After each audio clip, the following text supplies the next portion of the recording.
Today mga idol, ito yung incubator no, yung pang-example natin no sa para pwede na po kayo mag-order sa amin.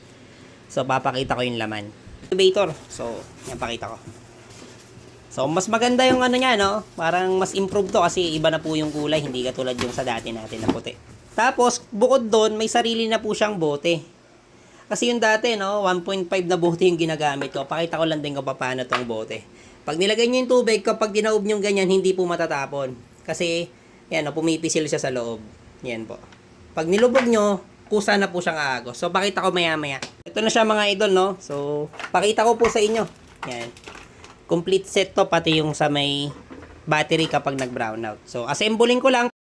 Yan, nakita nyo po yung video kanina, no? So, ito po siya. So, newly improved na to. Mas maganda, no? Matagal na po akong gumagamit ito kasi just in case po mag-brownout, yan po yung kalamitan na problema natin. Paano pag nag-brownout?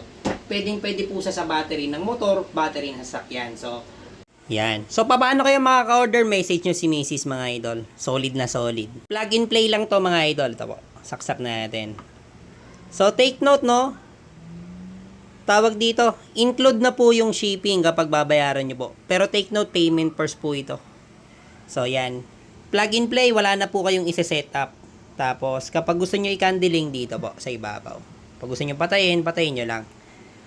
Tapos, every 3 hours, umiikot yung itlog natin sa loob. So, hindi nyo na po kailangan ikutin kapag nilagay nyo na yung itlog, no? Tapos, yung tubig, mga idol, dito po sa gilid.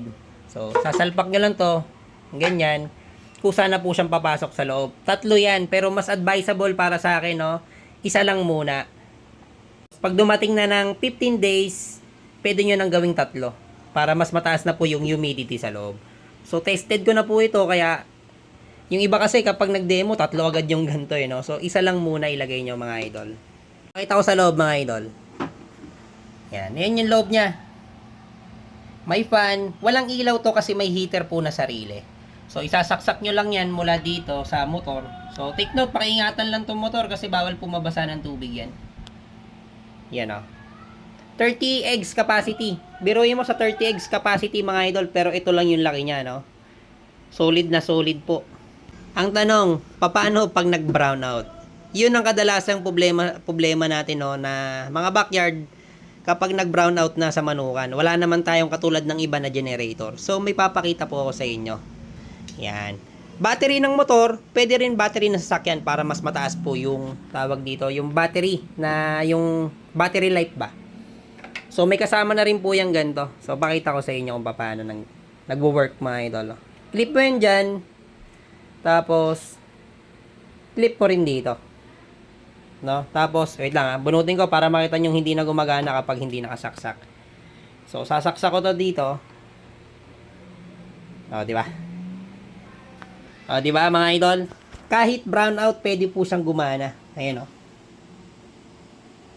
So, hindi ka na mangangamba pag brownout. Wag lang siguro 24 hours yung brownout, no? Pero kung marami po kayong extra battery na ganito, o kaya battery malaki, mas matagal po kasi hindi naman tumatakaw sa kuryente.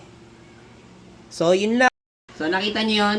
Paano kayo makaka-order? PM nyo si Mrs. mga idol. Pwede naman kayong umorder sa online. Yes po, no? Pwede. Kaso nga lang, hindi include yung shipping. So, sa amin, halos same price naman. Tapos, kasama na po sa shipping. So, solid na solid. Pero kung gusto nyo pumick up dito, pwede rin po. Pero pre-order, no? Para may allowance lang na day tapos down payment. Pero kapag order naman kayo dyan sa malayo, kunyari, Visayas, Mindanao, dapat po payment first, no? So, bakit payment first, no? Kasi para lang sigurado. Yan. Sabi ko nga, hindi naman kayo ma-scam kasi ito na ako. Ako na rin po yung nag-vlog dati, no? Yung sa wing band naman, tsaka leg band. So, ito, sa incubator naman. So, thank you Lord, no? Maraming salamat po sa blessing. So, kung gusto nyo mag-order, message nyo lang si Mrs. Good day, mga idol.